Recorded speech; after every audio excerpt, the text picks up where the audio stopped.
داسې ښکاري چې دا ځل حکومت د چاپیریال ساتنې او هوا ککړتیا مخنیوي برخه کې تر بل هر وخت جدي دی او له سرغړونکو سره قانوني چلند کوي.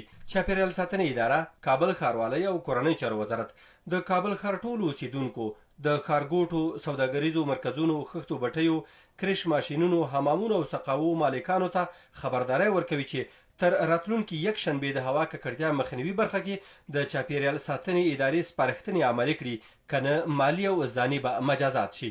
بار اول ما ابلاغ و توصیه میتیم، بعدا توقف میشه، بعدا باز جریمه میشه، بعدا باز به مراجع عدلی و قضایی معرفی شده میتونه. ما همکاری وزارت داخله در این زمینه داریم. از روز یکشنبه بخیر کل فعالیت هایی که در اکشن پلان 4 ماهه تهیه شده به جد تعقیب میشه. برای کل اصناف، کل مردم کابل این قابل تطبیق است. کورنۍ چارو وزارت وایي له راتلونکي یکشنبې وروسته به ټول هغه مرکزونه او اشخاص جریمه، بند او ممنوع الخروج کړي چې د هوا ککړتیا مخنیوي برخه کې سرغړونه کوي.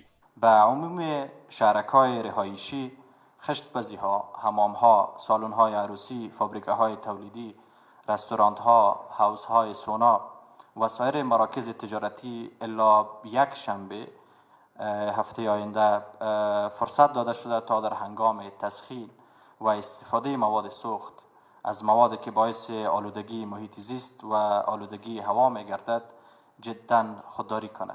چاپیریال ساتنې اداره وایي د زغالو، زړو ټایرونو او نورو بې کیفیته سون توکو بدیلې لارې سنجولي او له اړوندو ادارو، ښارګوټو او نورو ځایونو له مالکانو سره پرې خبرې کړي او ډیر ژر به د مایع ګازو نرخ هم تعیین کړي.